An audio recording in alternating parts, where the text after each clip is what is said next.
Restricted stock units, or RSUs, can feel like a mystery. You might know you're getting stock from your employer, but what does that actually mean? How are they taxed, and should you sell it or hold on to them?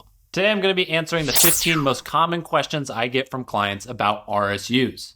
Whether you're at a big public tech company, a private company, going through an IPO, this video should help you make smarter decisions with your restricted stock units. I'll put the timestamps below so you can jump to the question that matters most to you. Let's get into it.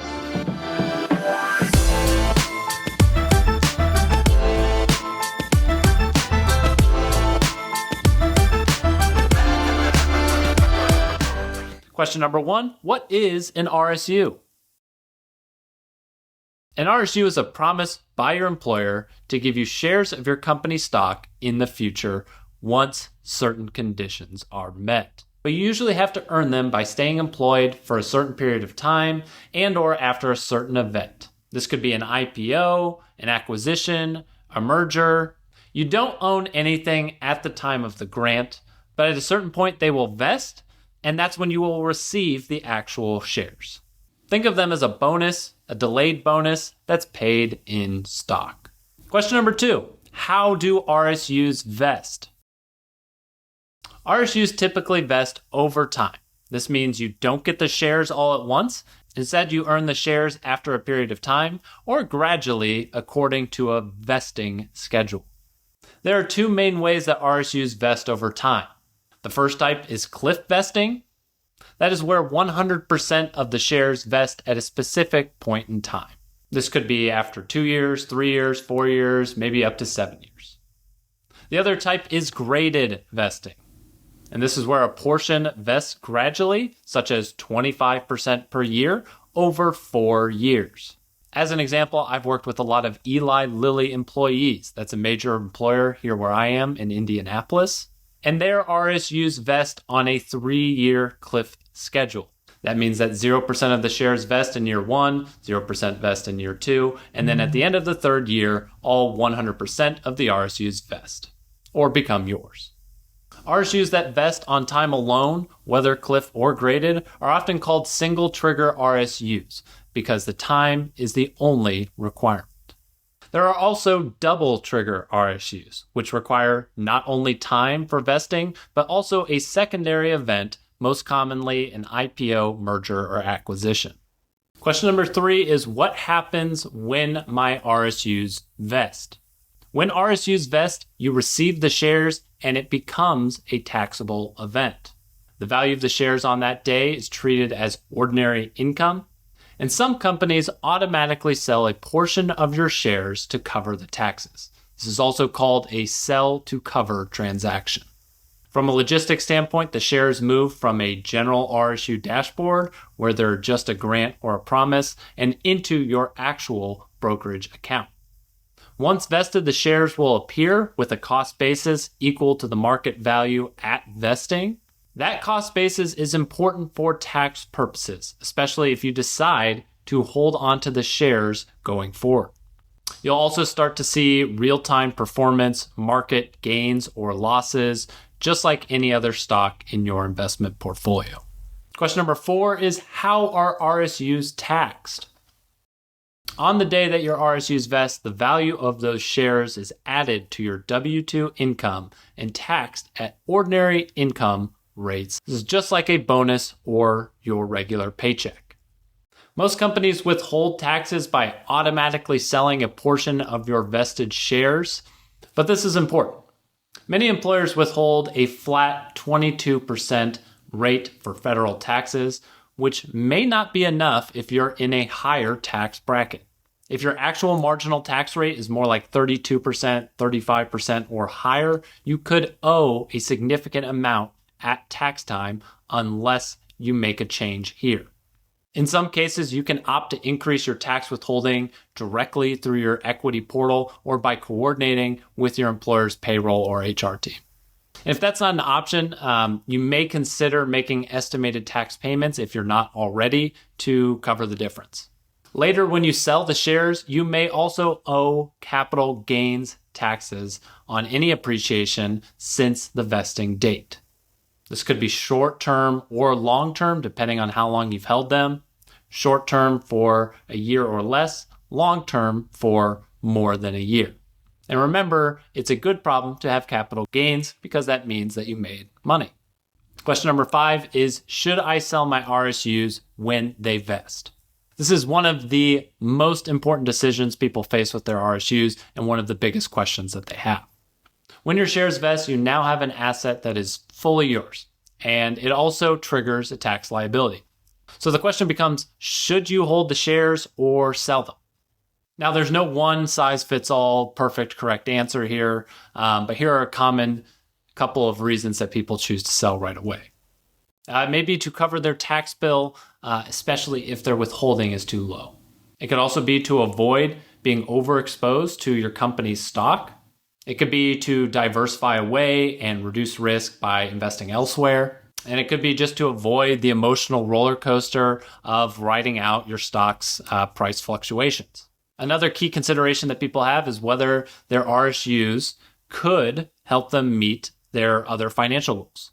So if you have debt or an upcoming down payment or another big goal, selling your RSUs might be an ideal way to fund that. These vesting events can feel like a windfall, and they can be a great opportunity to help meet some of your other goals. Here's a helpful way to think about it. So if your company were to give you a cash bonus equal to the value of the RSUs that you are receiving, how much of that cash bonus would you take and go and reinvest in your company's stock? If the answer is not much, then maybe it's a signal to sell some or all of the shares instead of holding onto them. On the other hand, some people decide to hold the shares, especially if they're optimistic about the company's future and can handle the risk. Ultimately, it depends on the person, and I would say that most people that I see either do a little bit of both or they sell all the shares right away. That's the two most common things that people do.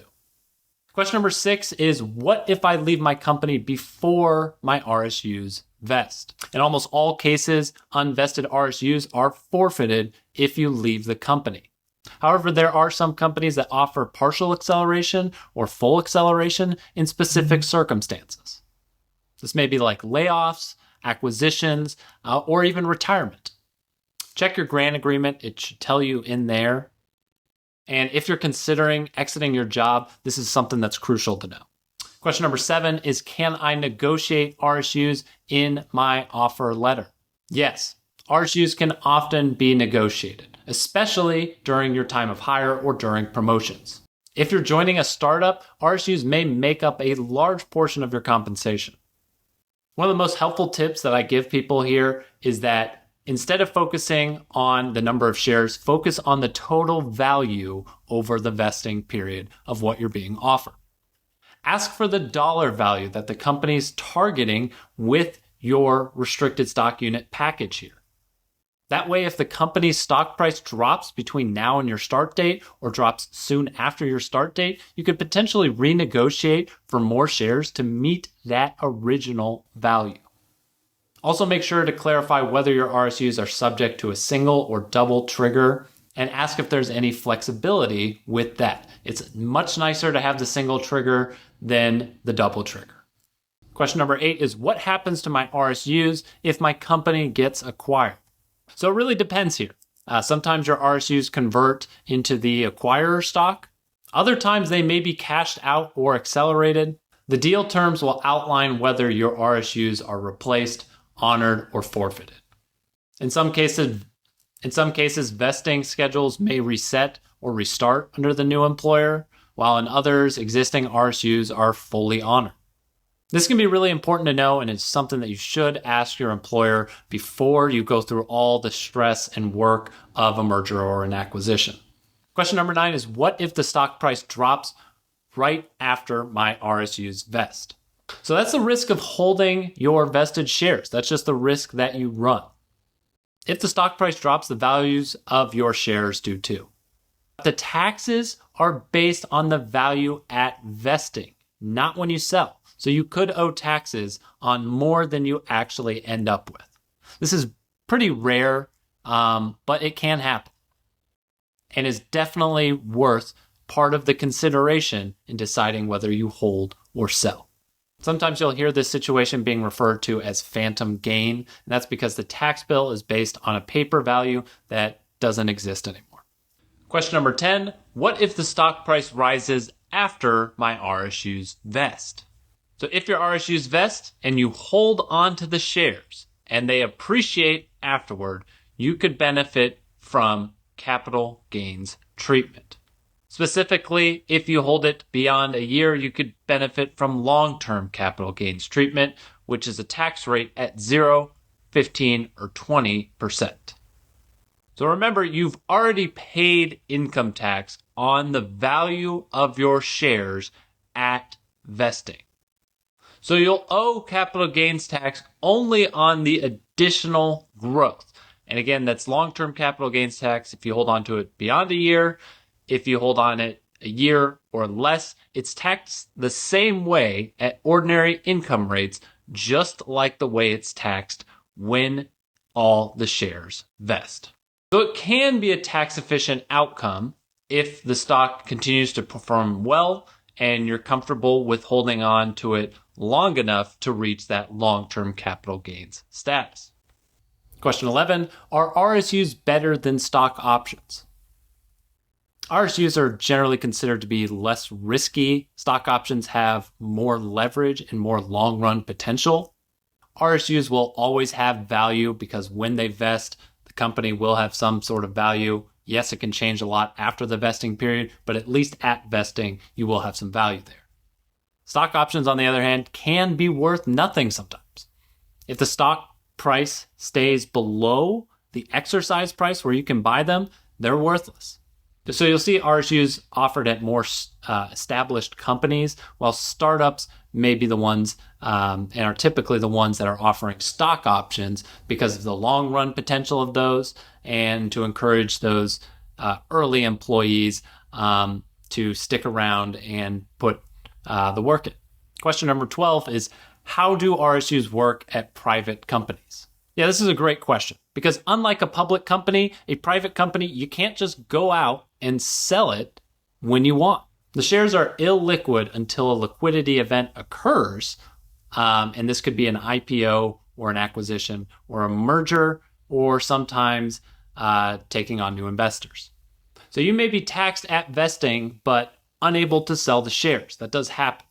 That's why you will see a lot of times private companies will have double trigger RSUs. So at a public company, double trigger RSUs can be less common and more burdensome. At a private company, they may actually be saving you some hassle. That main hassle being taxed before you actually have the liquidity to pay for the tax and get the value of your RSUs. So if you're considering working for a private company, getting an offer letter for some RSUs, it is essential here to understand the company's plans for liquidity, ask them about it, and how it relates to your RSUs to see what chances you may have to actually sell your shares and get some value out of them. Keep in mind, you don't want your employer to think that your sole goal is getting out of the shares, but they'll know that that's a fair question, that you need to pay your bills, you need to consider your own circumstances, and let them know that you're enthusiastic about the company and that you don't plan to, but you want to know just in case. So question number 13, what happens to my RSUs if I switch to part-time or go on an extended leave? So some companies pause the vesting period or adjust the schedule based on status changes.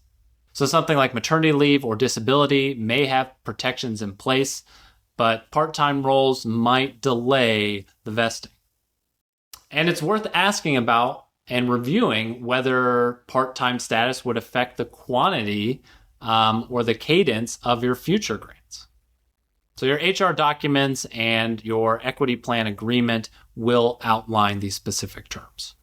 Question 14 is, how do RSUs affect my tax bracket? RSU income is ordinary income that's added to your total wages, and it can push you into a higher marginal tax bracket. This affects not just federal income, but it could also impact your state taxes, your Medicare surcharges, and deduction phase-outs. So when they vest, they very well may be significantly changing your tax bracket. Your highest tax bracket, also known as your marginal tax bracket. For those that are already near some of these key tax thresholds, RSUs, a large RSU vest could also impact your eligibility and push you above that. Question 15 is, how do RSUs fit into my financial plan? So I encourage people to think of RSUs just like a bonus. You can reinvest it or use it to fund your lifestyle. Knowing which one depends on your trajectory right now, and that is the importance of doing a financial plan. You can be intentional with it and know what is the best way to use these funds. I also caution them to think about how RSUs are tied to their employer stock. There is a double risk chance with RSUs. That double risk being that your income is tied to your employer, but now also a portion of your investment portfolio is also tied to your employer. So if things start to go south at your employer, generally this can affect both. You may get laid off and lose your income, and the value of your shares may also be declining. Those tend to be highly correlated. And another thing is that having company stock from RSUs can lead to concentration risk, which just means that a large portion of your portfolio is in your company stock. So generally, I don't advise a lot of clients to have a lot of one particular stock. I'm a fan of diversification and being in many different stocks, but this is an easy area to slowly build up your concentration risk, and before you know it, it can make up a very large portion of your overall assets. So if you're getting RSUs, I hope that this helped break them down into the key things that you need to know. Feel free to subscribe for more videos like this. And if you have any questions or you want help with your RSU strategy, that is something that I do with clients all the time, talk about all the time with clients. So I'm happy to help you out and put a plan in place.